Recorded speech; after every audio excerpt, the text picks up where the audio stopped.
भलाई के काम करो। क्यों? आप चाहते हो कि लाभ हो, तो लाभ का उल्टा आपके जीवन में आ जाना चाहिए। लाभ का उल्टा क्या है? भला। आप भला करोगे तो आपको लाभ मिलेगा। दया चाहिए आपको, तो दया का उल्टा कर लो। दया का उल्टा क्या है? याद। जिसने मेरे सांवरा सेठ को याद किया, उसके ऊपर उनकी दया हो गई। मैं जिनका जिक्र करता हूं, वो मेरी फिक्र करता है। मैं जिनका जिक्र करता हूं, वो मेरी फिक्र करता है। आप उनका स्मरण किया करें, वो आपका जरूर फिक्र करेगा। हम तेरी राहों के पत्थर ही सही सामरिया सेठ, हम तेरी राहों के पत्थर ही सही, पर जरा हमसे पूछ, हम तेरी ठोकर को बेचैन है कितने। हम तेरी राहों के पत्थर ही सही प्रभु श्री सामरिया सेठ, पर जरा हमसे पूछ, हम तेरी ठोकर को बेचैन है कितने। क्योंकि हम जानते हैं आपकी चरण रज लगने से भाग्य बन जाया करते हैं, क्योंकि हम ये जान चुके हैं। समझ में आई चुका है कथा सुन रहे तो। ब्रज के नंद लाला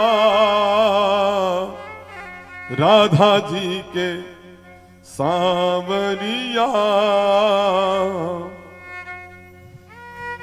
सब दुख दूर हुए जब तेरा नाम लिया।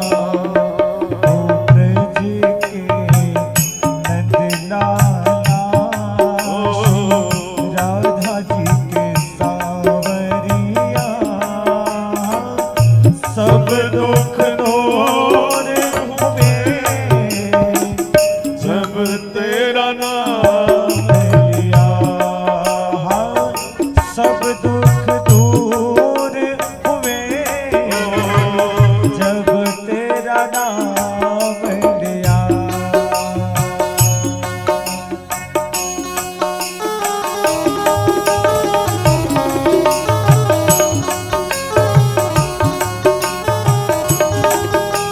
कैसे दुख कटते हैं। जय हो। मीरा पुकारे तुम्हें, गिरिधर गोपाला। मीरा पुकारे तुम्हें, गिरिधर गोपाला। ढल गया अमृत में विष का भरा प्याला। ढल गया अमृत में विष का भरा प्याला। विष का भरा प्याला।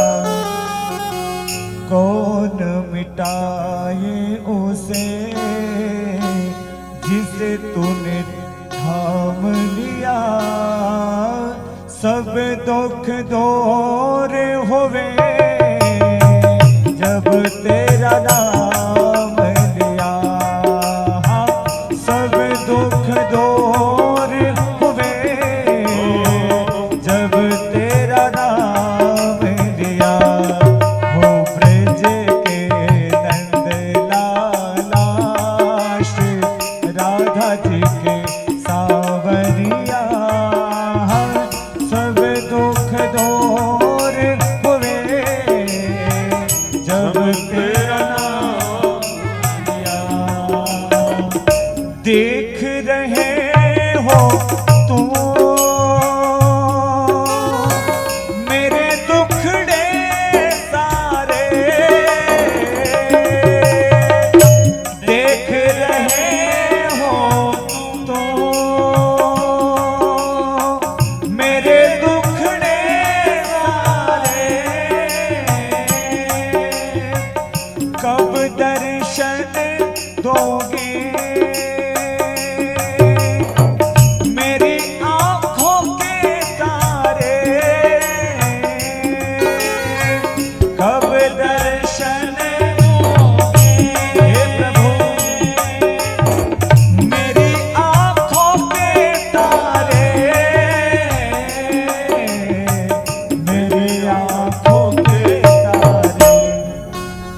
अधर पे बंशी हो, कांधे पे कामरिया, सब दुख दूर हुए जब तेरा नाम लिया। सब दुख दूर हुए जब तेरा नाम लिया। हो ब्रज के नंदलाला, राधा जी की सावरिया, सब दुख दूर हुए जब तेरा नाम लिया।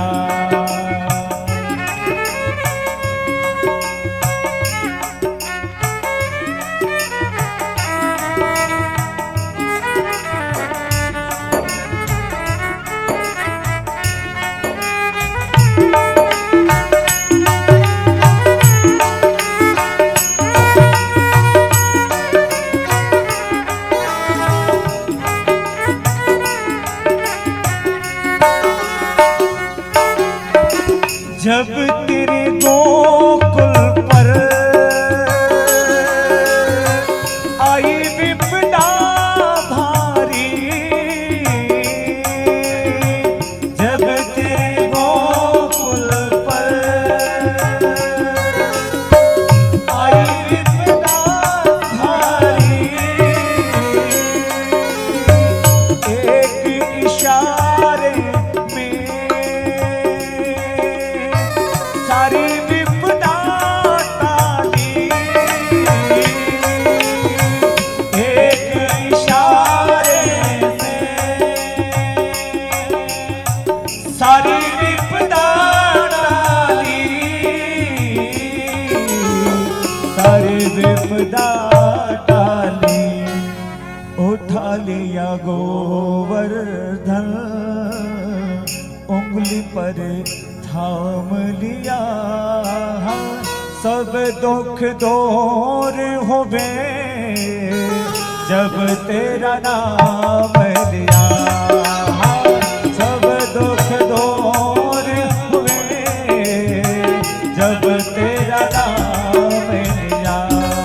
हो ब्रज के नंदलाला, राधा जी के सावरिया, सब दुख दूर हुए जब तेरा नाम लिया।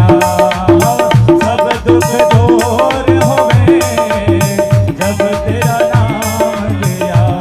गोविंद मेरो है, गोपाल मेरो है, गोविंद मेरो है, गोपाल मेरो है। बोले श्री सदगुरु महाराज की जय, श्री सामरिया सेठ की की जय। भयंकर प्रेत बनता है धुंधुकारी अपने कर्मों के कारण।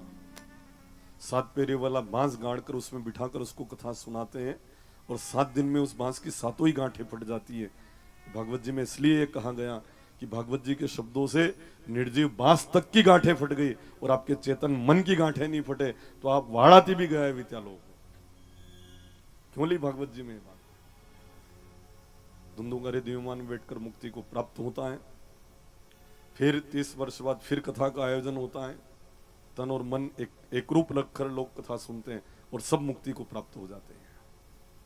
आगे कथा में भगवान के गुण और भगवान के 24 अवतार महात्म के बाद कौन कौन से 24 अवतार? नारायण, नारद, हरि, कपिल देव, श्री राम, हंस, हयग्रीव, मोहिनी, दत्तात्रेय, सुखधाम, नरसिंह, वामन, व्यास जी, ऋषभ देव, कुमार, यज्ञ पुरुष, धनवंतरी, बुद्ध कल की अवतार, पृथु राजा, वाराह पुनि, श्री कृष्ण चंद्र भगवान, परशुराम, मत्स्य कमट, श्री भागवत प्रमाण। ये 24 अवतार है और भी असंख्य अवतार इस धरती के ऊपर हुए हैं। जब जब भक्तों में भीड़ पड़ी भगवान ने अवतार लेकर अपने भक्तों का कार्य संपादन किया है। एक बार नरसिंह मेहता का रूप लेकर भी भगवान आए थे। 24 अवतारों में वो नाम कहां आता है? वो नरसिंह जो महुआ को हाथ लगाए थे वे नरसिंह भगवान, और एक नरसिंह भगत, उन नरसिंह भगत का रूप लेकर भगवान पधारे थे। 24 अवतार में उनका नाम कहाँ है? नरसिंह भगवान का तो है, प्रहलाद के लिए जो अवतार धारण किया था, और पाछे मोड़ी भी है पास में। देशी यूं को तो समझ में आएगा। मौड़ी, भगवान ने हाथ लगाया, मेरा उद्धार कब होगा? पापी का रक्त मेरे ऊपर लगा दिया आपने, तो भगवान ने कहा तेरे नीचे से कोई निकले उसका पुण्य तू ले लेना। महुआ के नीचे से निकलो, जय नरसिंह बोल के जाना पड़ता है। या महुआ पीछे है। नरसिंह जयंती से कथा प्रारंभ हुई। मैं धारेखेड़ी से निकला तो नरसिंह भगवान की 14 थी वो, और अगले दिन भैरव पूनम, काल भैरव। और आपको मालूम है काल भैरव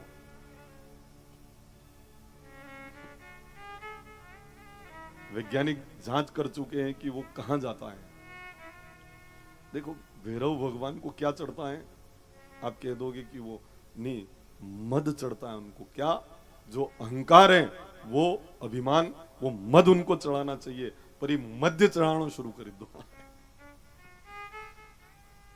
ठीक है, वो एक अवतार उन्होंने तामस स्वरूप धारण किया, महादेव नहीं। काल भैरव कौन है? महादेव का ही स्वरूप है। वहां पर काल भैरव में आज भी, हाँ उज्जैन पधारो, आप देखो वहां पर दर्शन होते हैं। वहां पर किसी भी समाज के ब्राह्मण भी देखे, क्षत्रिय भी देखे, वैश्य भी देखे, दलित, शोषित, उपेक्षित, वंचित सब देखे, वहां पर तो चढ़ता है। तो शायद नरसिंह जयंती के उपलक्ष्य में भागवत जी लेकर हम निकले, तो मैं भी सोच रहा था कि पुण्य क्षीण होते हैं, मोड़ी के मैरिज कथा करनी पड़ेगा। ये भी आपने जानबूझकर थोड़ी लगाया। अब नरसिंह जयंती के दिन भागवत जी लेकर निकले तो नरसिंह भगवान का जन्म हुआ, महुआ को हाथ लगाया, तो फिर उन्होंने कहा तू तो यही कथा कर, ये राधा कृष्ण भगवान का मंदिर है और फिर भी यहाँ किसी का पुण्य क्षीण नहीं होगा। क्यों? क्योंकि काल भैरवाष्टमी और भैरव भगवान का विशेष दिन, एक तो काल भैरवाष्टमी और एक भैरव पूनम जो कल गई है, भैरव भगवान की पूनम, कुल अधिनायक भैरव भगवान। तो जितने भी लोग यहाँ पर कथा सुनने आएंगे उनके भैरव जी जरूर प्रसन्न होंगे। यह विशेष कथा, क्योंकि भैरव पूनम से प्रारंभ हुई, नरसिंह जयंती से भागवत जी लेकर हम निकले, तो भैरव जी की कृपा जो लोग चाहते हैं यूट्यूब के ऊपर जो सुन रहे हैं वो यहाँ आकर विराज जाए। 7 दिन कथा सुने तो भैरव जी इतने प्रसन्न हो जाएंगे, इतनी कृपा करेंगे कि आपके पूरा वर्ष भर आनंद ही आनंद की अनुभूति होगी। क्योंकि भैरव भगवान की कृपा के बिना कोई भी कुल सुखी नहीं हो सकता है। अब पूजा विधि आप नहीं कर सकते हो, तो 7 दिन ये विशेष भैरव पूनम के उपलक्ष्य में कथा प्रारंभ हुई है, इसलिए आप पधार कर भैरव बाबा जी का आशीर्वाद प्राप्त कर सकते हैं। मैं देख रहा हूं हमारे सावा खेड़ा से जनपद सदस्य महोदय बंशीलाल जी धनगर, महामंत्री जी भी हैं अभी, और साथ ही हमारे धारेखेड़ी से भी नारायण सिंह जी सिसोदिया, वो भी अपने बीच में पधारे हैं। देख रहा हूं मैं खोड़ाना से भी है, पिल्लू वहां से भी है, कुम्माखेड़ी वहां से भी मैं अनुभूत कर रहा हूं। और कुंभाखेड़ी से तो ऐसे परिवार कथा सुन रहे हैं कि भागवत जी की तुलसी ग्रहण करी और पूरे शरीर के ऊपर चर्म रोग था। कुंभाखेड़ी नाम ही नहीं था, गुलियाना, गुलियाना, अरे मैं थोड़ा सा नाम चूक गया हूं। गुलियाना वाले सज्जन अपने बीच में हैं, दोनों पति पत्नी यहाँ पर विराजे हैं। उनकी धर्म पत्नी हमारे ब्लड बैंक वाले सही, यहाँ वो बहना बैठी है, पूरे शरीर के ऊपर है ना फफोले जैसे हो गए थे, इतना चर्म रोग था कि खूब प्रयास करने पर भी, इलाज करने पर लागू नहीं हुआ। तो हमने एक दिन कहा कि भागवत जी की तुलसी ग्रहण कर लो, सब रोग और दुख संताप मिट जाएंगे। तो उन जीजी ने तुलसी ली, जो साधना लिखी वो बताई, और न जाने क्या चमत्कार हुआ कि उनके शरीर का सब चर्म रोग समाप्त हो गया। मैंने आप खड़े हो जाओ तो ये सब लोग पहचान ले, जान जाए ये तो आपके पास ये गुलियाना की ही है। मुझे गलत कहना होता तो बम्बई को नाम लेता हूँ। आप जांच करवाने जाता है, जी यहाँ गुलियाना की है। और वो छाले जैसे पड़े हुए आप में से किसी ने देखे भी होंगे, बहुत पास में गांव।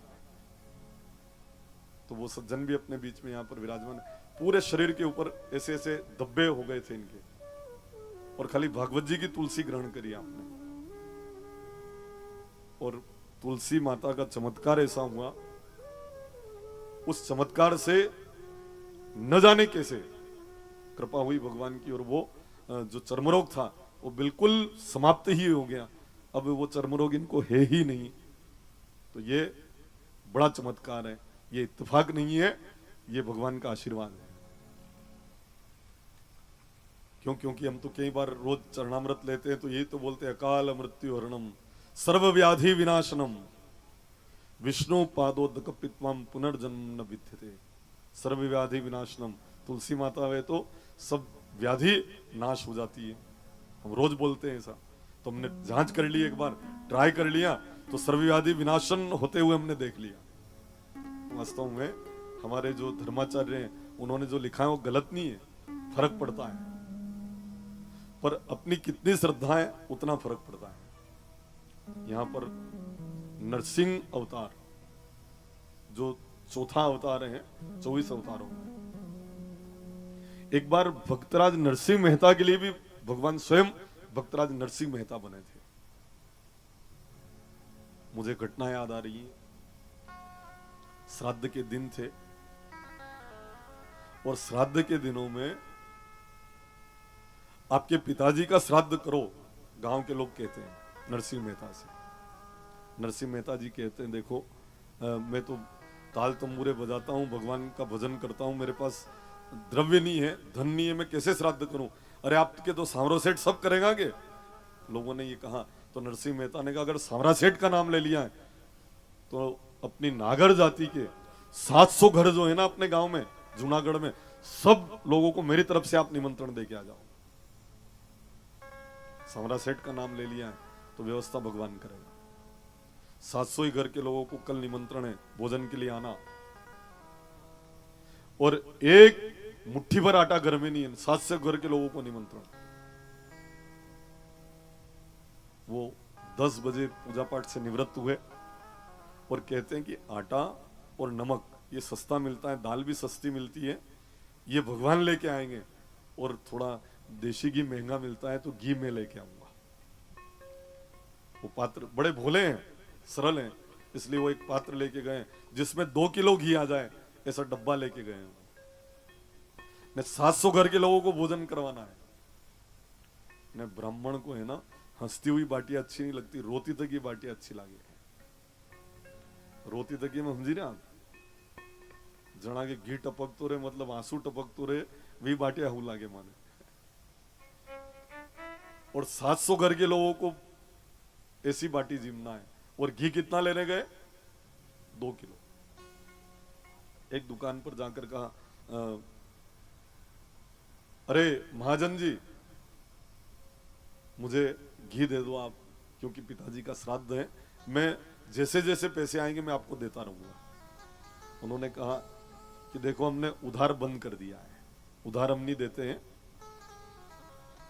आगे जाओ और हैं दुकानें। एक और दुकान पे गए, घी है क्या आपके पास?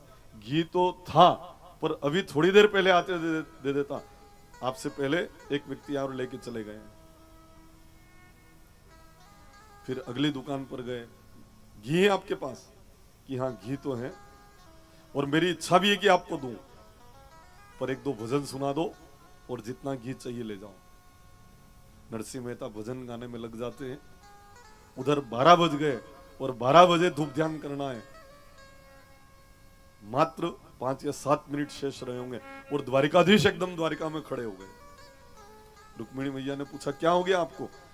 कि आज मेरे भक्तराज नरसिंह मेहता मेरे भजन में इतने तल्लीन है और उनकी जग हंसाई होगी, इसलिए उनका काम करने के लिए मुझे जाना पड़ेगा। नरसिंह मेहता का रूप लिया द्वारिकाधीश ने। रुक्मिणी मैया ने कहा मुझे भी साथ में लेके चलो, तो भगवान ने कहा वहां कोई अभिषेक करवाने नहीं चल रहे, वरदान देने नहीं चल रहे, वहां पर आपको पूड़ी बंटने वाली बन के चलना पड़ेगा। व्यवस्था करने के लिए। अक्रूर जी आए तो कहा आप झाराने खुरपालो ने हलवाई वणीन चलो। उद्धव जी आए, उनसे कहा आप आगे चल के बर्तन साफ करने का काम करो। सारी सामग्री 7 मिनट में ही यहां पर नरसिंह मेहता के जूनागढ़ में चली आती है और नरसिंह मेहता खुद भगवान बनकर सारी सामग्री बनवा देते हैं। ब्राह्मण आते हैं, बड़े प्रेम से भोजन होता है। सोने की अशर्फिया दक्षिणा में एक एक प्रदान की जाती है। पिताजी का धूप ध्यान भी किया। किसके? नरसिंह मेहता के पिताजी का धूप ध्यान किया है। किसने? स्वयं भगवान द्वारिकाधीश ने। इधर 4 बजे तक भजन चलते रहे। दूसरी तरफ का दृश्य देखो आप, 4 बजे तक भजन गाते रहे। वो एक भजन पूरा हो, दूसरा भजन प्रारंभ, क्योंकि वो तो इतने संलग्न हो गए भजन में, भूल ही गए कि मैं घी लेने आया हूं। जैसे 4 बजे इनको याद आया, अरे बाप रे, ये तो क्या हो गया। मेरे यहाँ पर वो जितने भी ब्राह्मण आए होंगे अपशब्द बोल के गए होंगे, पर चलो कोई बात नहीं, भगवान के नाम से तो पूरा दिन व्यतीत हुआ। आज का दिन बहुत अच्छा था। ये भगवान इसका स्मरण करते करते जैसे ही घर गए, जाकर कहा अरे ओ भाग्यवान, 700 घर के लोग आए होंगे, अपशब्द बोल के गए होंगे, ऐसा क्यों पूछ रहे हैं स्वामी? मैं नहीं आया, मैं भजन गाता रहा। और घी देने की बात कही ना, तो मैंने घी लिया ही नहीं कि अब तो ब्राह्मण चले ही गए होंगे, अब घी की क्या जरूरत, मैं तो लाया ही नहीं हूं। तब उनकी धर्मपत्नी कहते, स्वामी आपने इतनी व्यवस्था करी, सब ब्राह्मणों की सोने की अशर्फिया दी और अपने हाथ से भोजन कराया, पिताजी का धूप ध्यान आपने अपने हाथ से किया। नरसिंह मेहता समझ गए कि कोई और नहीं, मेरा द्वारिकाधीश मेरा काम करके यहां से गए। पर नरसिंह मेहता की आंखों में आंसू आ गए। नरसिंह मेहता ने कहा भगवान, नाचे कूदे वांदरी ने खीर खा फकीर, भजन मैं करूं, आपके नाम से ताने मैं सुनूं, पूरे गांव के लोगों को आप दिख जाओ, न खाली मेरे को नहीं दिखो, तो मैंने आपका क्या बिगाड़ा? भले मेरा रूप लेकर आए, पर सबको आभास तो कराया ना आपने। मेरे से कोई गलती हुई क्या?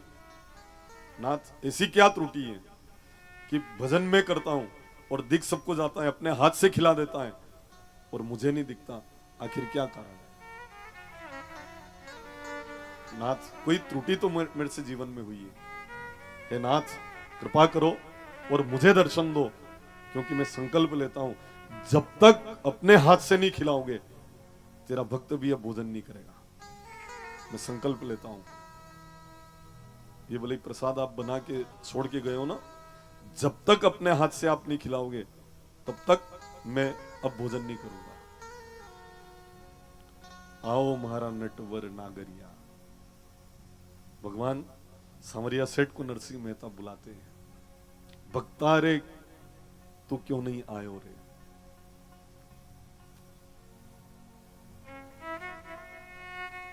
हे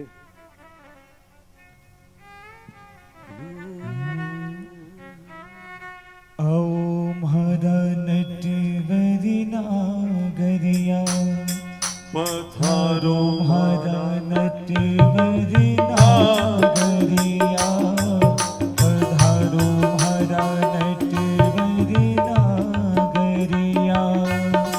भगता रे क्यों नहीं आयो रे, भगता रे क्यों नहीं आयो रे, पधारो महारा नटवरी नागरिया, ओ आओ महारा नटवरी नागरिया।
कई थारे काको लागे जिन घर बदल लायो रे जिन घर बदल लायो रे पधारो मारा नटवर नागरिया पधारो मारा नटवर नागरिया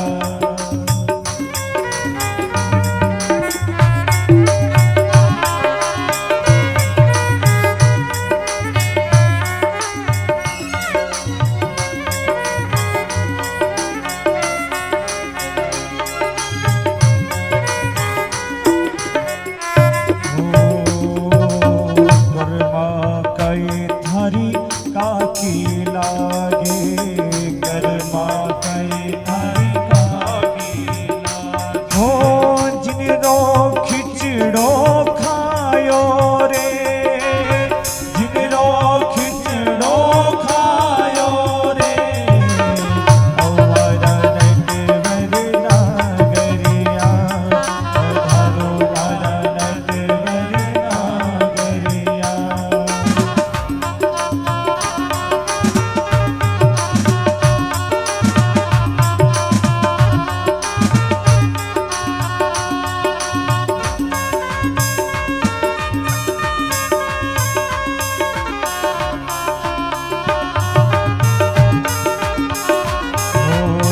मेरा कई थारी बासी लागे मेरा कई थारी बासी लागे ओ मेरा कई थारी बासी लागे मेरा कई थारी बासी लागे हो जिनरो दुखड़ो जायो रे जिनरो दुखड़ो जायो रे राणा विष्णु प्यालो भेजा राणा विष्णु प्यालो भेजा विष अमृत कर डालो रे विष अमृत कर डालो रे अरे आओ मारा नटवर नागरिया पधारो मारा नटवर नागरिया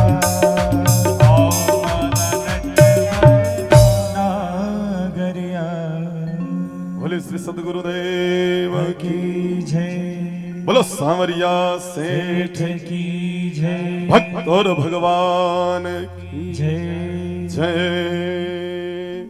24 महाअवतार हैं, इसके अलावा असंख्य अवतार हुए। जब जब भक्तों में भीड़ पड़ी किसी भी रूप में आकर भगवान ने अपने भगत का काम संपादन किया है। तो तेरे काम में मैं मेरे धाम में, सूत्र सुनना, तू तेरे काम में मैं मेरे धाम में, तू मेरे नाम में तो मैं तेरे काम में, ये सूत्र है। हमारी जीजी जानती है, पूरा भगत अपने सांवरिया सेठ 3 है, एक तो प्राकट्य स्थल पर है, एक मंडपिया में और एक भातसोड़ा गांव में। तो जो गांव में भगवान है ना, वहां के एक पुरोबा भगत उसी गांव के, अभी 7वीं पीढ़ी में उनके परिवार के लोग रहते हैं वहां। वो कथा सुनने भी आए थे जब मैंने अनगढ़ बाबूजी में कथा करी थी। तो घटना सुनाई पूरी कि पुरोबा भगत बहुत संत सेवा करते, कई संत इनके यहाँ पर आते थे। धीरे धीरे कर्जा बहुत बढ़ गया। उस धनवान व्यक्ति ने चेतावनी दी कि 24 घंटे के अंदर पैसा जमा कराना, नहीं तो डबल देना पड़ेगा तेरे को। ये तो सांवरा सेठ से जाकर कह देते हैं। रात्रि में ही 12 बजे दरवाजा खटखटाया जाता है। जो साहूकार था उसने दरवाजा खोला तो जितना धन था उतने धन से 1 रुपया ज्यादा गिनकर भगवान पुरोबा का जो था ना कर्ज, उसको चुकता करके आते हैं। पुरोबा अगले दिन कहीं ये सुथारी का काम करते थे पुरोबा, तो ये कहीं जा रहे थे तो साहूकार ने, अरे पुरोबा, तो पुरोबा ने कहा ये फिर पैसा मांगेगा। पुरोबा थोड़ा जल्दी चलने लग गए, उधर देख भी नहीं रहे। अरे बा साहब रात में पैसे जमा कराने आए थे ना आप, पुरोबा का ही रूप लेकर गए थे, पैसा जमा कराया, 1 रुपया उसमें ज्यादा दे दिया आपने, वो मैं वापस लौटाने के लिए आया हूं। अपने भगत का मान बढ़ाया भगवान ने, तू तेरे काम में, मैं मेरे धाम में, तू मेरे नाम में, तो मैं तेरे काम में। 24 महाअवतार, असंख्य अवतार और भी इस धरती के ऊपर हुए हैं।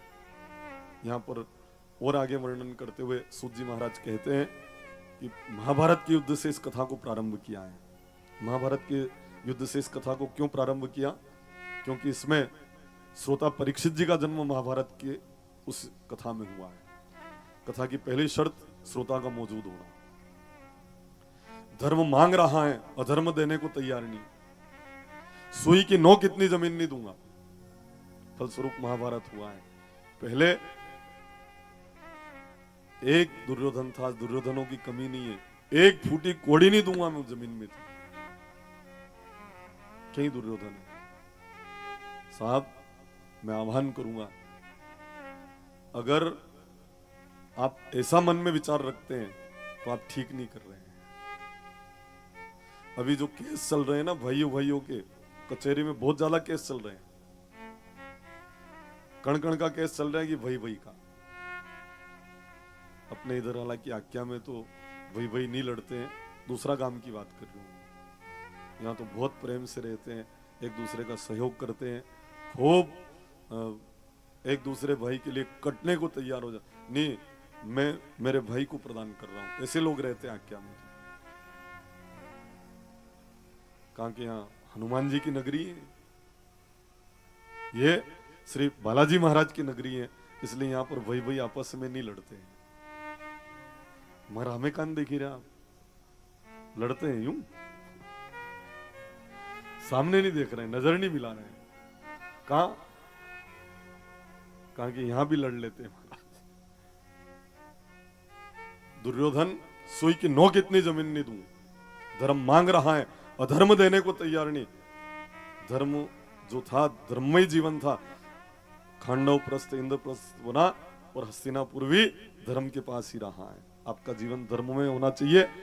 धर्म बढ़े तो धन बढ़े, धन बढ़े मन बढ़ जाए, मन बढ़े महिमा बढ़े, सब बढ़त बढ़त बढ़ जाए। धर्म घटे तो धन घटे, धन घटे मन घट जाए, मन घटे महिमा घटे, सब घटत घटत घट जाए।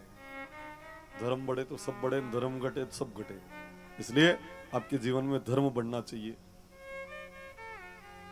परीक्षित जी महाराज का जन्म होना महाभारत की कथा में है। अश्वत्थामा ने सोते हुए पांडवों को के पुत्रों को मार दिया है। तब इंद्रजीत, देखो आप, उधर पाशुपत अस्त्र धारण कर चुका था, उसी तरह अर्जुन ने भी इंद्र को पराजित करके उनसे भी इन्होंने शस्त्र धारण किया था, शस्त्र ग्रहण किया था। अर्जुन को अपने युद्ध कौशल से हरा चुके थे। अर्जुन जी इंद्र को हरा चुके थे। इतने बड़े योद्धा थे अर्जुन जी।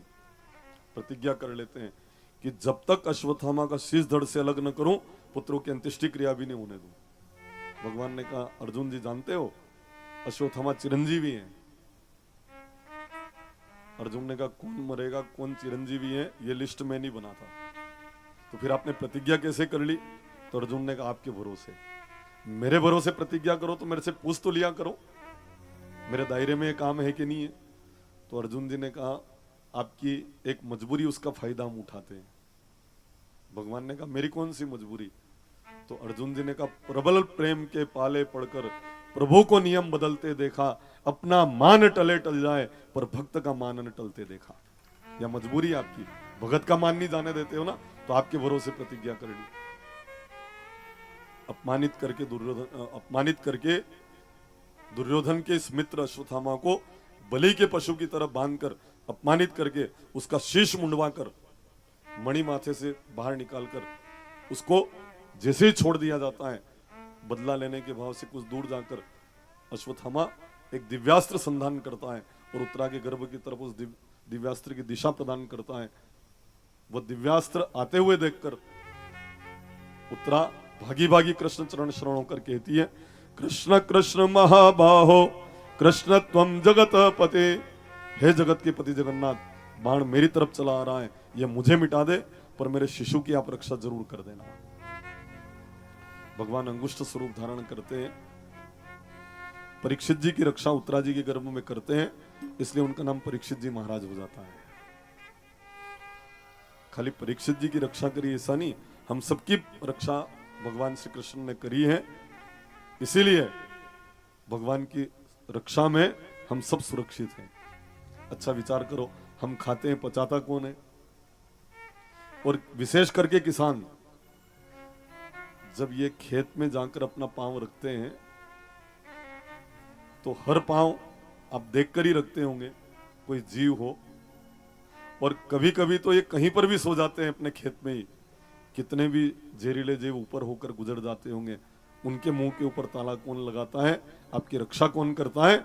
उज मारो सांवरो सेठ। उत्तरा कह रही भगवान ये बाण मुझे मिटा दे, पर मेरे शिशु की रक्षा कर ले।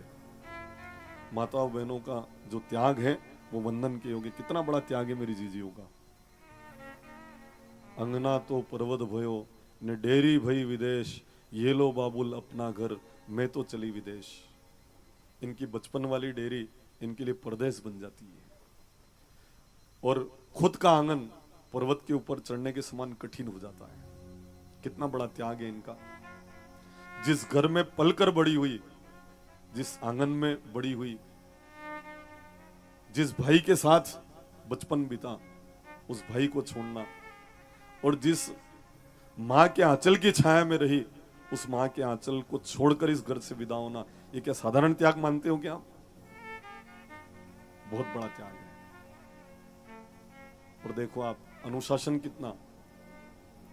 अपने पिताजी से बात करना हो तो पति से आज्ञा लेनी पड़ती है, उसके बाद बात करती है। कितना बड़ा त्याग है। फिर भी इनके साथ कितना सोतेला व्यवहार होता है। इसको कम फीस वाले स्कूल में पढ़ाना रहे या पढ़ाई अमानत है, ज्यादा पैसा नहीं बगाड़ना आना पे।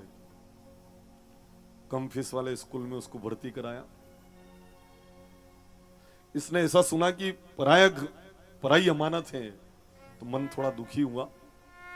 पर जब इसका विवाह होकर ये ससुराल गई, इसको लग रहा था कि ये तो मेरा घर है, पर वहां पर भी लोग आपस में बात कर रहे थे कि कोई भी अण के हमें बात मत कर दो रे, या पराया घर की बेटी है। बचपन में उसने पीहर में भी अपने लिए पराया सुना, और ससुराल में भी जाकर उसने अपने लिए पराया सुना। ना पीहर ना सासरो, सांवरा खाली थारो आसरो। कितने सोतेला व्यवहार इन जीजियों के साथ हुआ है, बताऊं कितना कितना। ये भाईदूज करती है किसके लिए? भाई की उम्र बढ़े। करवा चौथ करती है किसके लिए? पति की उम्र बढ़े। पीहर के लोग सुखी रहे, ससुराल के लोग सुखी रहे, ये इनके मन का भाव है। एक बात बताऊं, भाईदूज भी करे, करवा चौथ भी करे, असो एक भी व्रत नहीं है कि अणावाते ई करता है, असो मैं तो कहीं नहीं वांचो भारत। और कभी कभी तो ये यूं कहती है कि आप महाराज जी जैन पूछी लो, दुख संकट ज्यादा आ रहे हैं, आपकी व्रत नहीं हदे तो आप आड़ी का व्रत भी मुंह कर लूंगा, मुंह भूखी रह दूंगा, पर परिवार में दुख नहीं आना चाहिए। कितने संवेदनशील परिवार के लिए करवा चौथ भाईदूज कहीं व्रत करती है। अणा के आड़ी का भी व्रत ही कर रही है, पर फिर भी कितना सोतेला व्यवहार है। जीजो चिंता मत करना हो, जब भी कोई मरता है रोने यही जाती है, और जिमने का निमंत्रण दे तो कही के पागड़ी बंद जिम्मा को बुलाओ सा। रोआ में ई ने जिम्मा में ई। एक जना को जिम्मा को बुलाओ, एक जना में कौन जागा? ई एक जना में ई, पागड़ी बंद में ई ने तीसरा नंबर पे चूल्हा नोत निमंत्रण वे तो अणा को नंबर आएगा। अच्छा विवाह हो रहा है महिला संगीत में या गीत गावा में पर्वत्या में कौन जाएगा?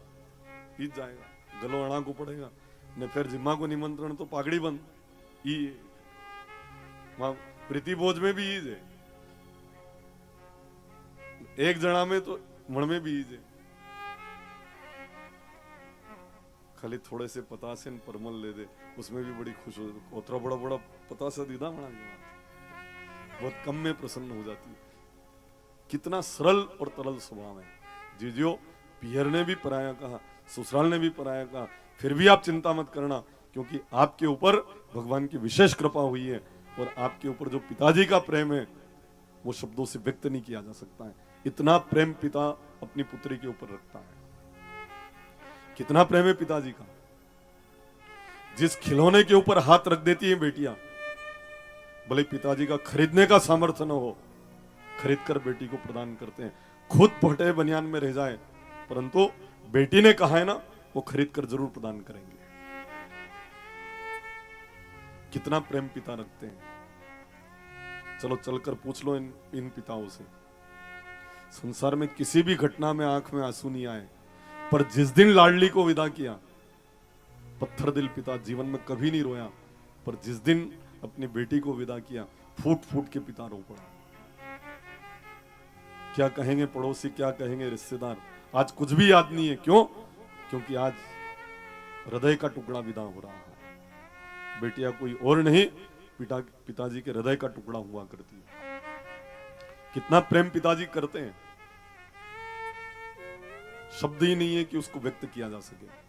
पूछो मेरी इन बहनों से, जब प्रथम बार अपने पीहर से विदा हुई थी, मां से मिली, बुआ से मिली, बड़ी बहन से मिली, मामा से मिली, पर पिताजी से मिली थी, वो दृश्य कैसा था याद करो आप। जब पिताजी से मिली थी ना, इतना विलख विलख कर रोई कि कभी पिताजी बेहोश हो गए, गिर गए धरती पर, कभी बेटी गिर गई। लोग समझा रहे थे, सबको विदा करना पड़ता है, ये अकेले आप नहीं कर रहे हो, आप तो समझदार हो, थोड़ा धैर्य रखो, यूं करके ढाढ़स बना रहे थे। पर आज वो सोच रही हैं कि मेरे आधार स्तंभ, मेरी हर बात को मानने वाले, आज इन आधार, इनको छोड़कर मुझे विदा होना पड़ रहा है। बेटियां उस दिन पराई नहीं होती जिस दिन विदा होती है। बेटियां उस दिन पराई हो जाती है जिस दिन पिताजी इस धरती को छोड़कर चले जाते हैं। अभागी है वो बेटियां जिनके पिता धरती के ऊपर नहीं। पूछो इन बेटियों से जिनके पिताजी नहीं है, अब पियर में इतना सुख नहीं है। पिताजी थे तब तक बात अलग थी पियर में, और जब से पिताजी नहीं है ना, पियर में बात अलग है। पहले तो जब भी बेटियां आती थी ना, त्योहार जैसा वातावरण बन जाता था। आज ये बना लो रे, आज ये बना लो रे, आज ये बना लो रे। अब ऐसा बोलने वाला नहीं वहां। पिताजी नहीं रहे तो ये मान लो कि आपके ऊपर, माथे के ऊपर छत नहीं रही, ये समझ लेना। पिता छत की तरह आपका आधार है, और इस धरती के ऊपर नहीं है ना, तो ये मान लेना कि माथे से छत चली गई हो। यहां आप समझें,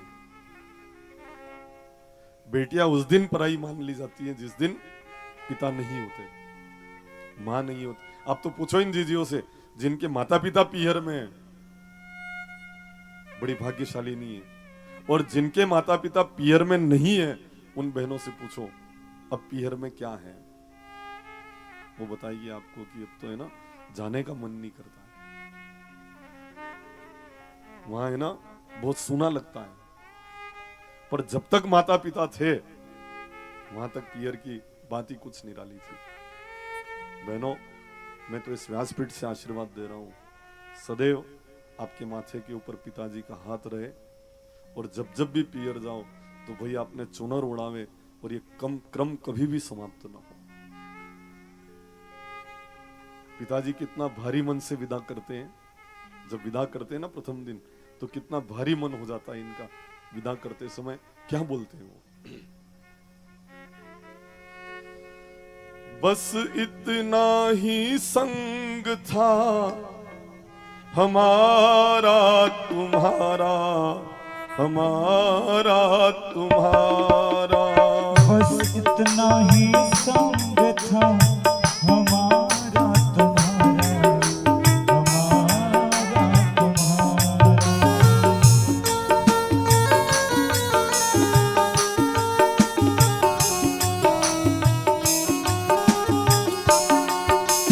बस इतना ही संग था हमारा तुम्हारा, हमारा तुम्हारा।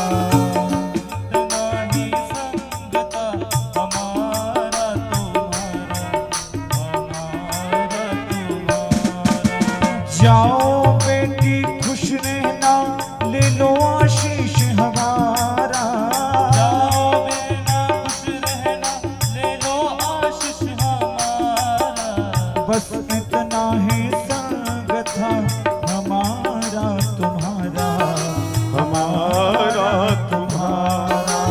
बस इतना ही संग था हमारा तुम्हारा, हमारा तुम्हारा।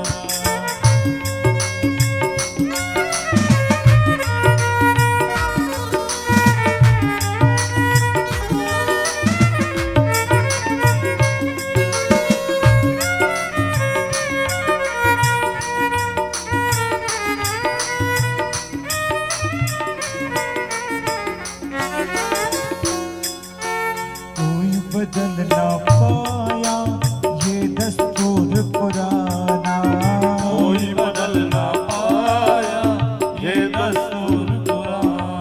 वो छोड़ के माँ का आंचल संग पिया के जाना। छोड़ के माँ का आंचल संग पिया के जाना। हुई पराई रहा न तुम पर वो अधिकार हमारा। हुई पराई रहा न तुम पर वो अधिकार हमारा। बस इतना ही संग था हमारा तुम्हारा, तुम्हारा हमारा। बस इतना ही संग था हमारा तुम्हारा, हमारा तुम्हारा। छोड़ के मायका एक दिन हर बेटी को है जाना। छोड़ के मायका एक दिन हर बेटी को है जाना। ये माँ की सोन चिड़ैया, ये घर है बेगाना। माँ की सोन चिड़ैया, ये घर है बेगाना। तेरी छोटी बहन तेरे बिन हो गई है बेसहारा। तेरी छोटी बहन तेरे बिन हो गई है बेसहारा। बस इतना ही संग था हमारा तुम्हारा, हमारा तुम्हारा। बोले श्री सदगुरुदेव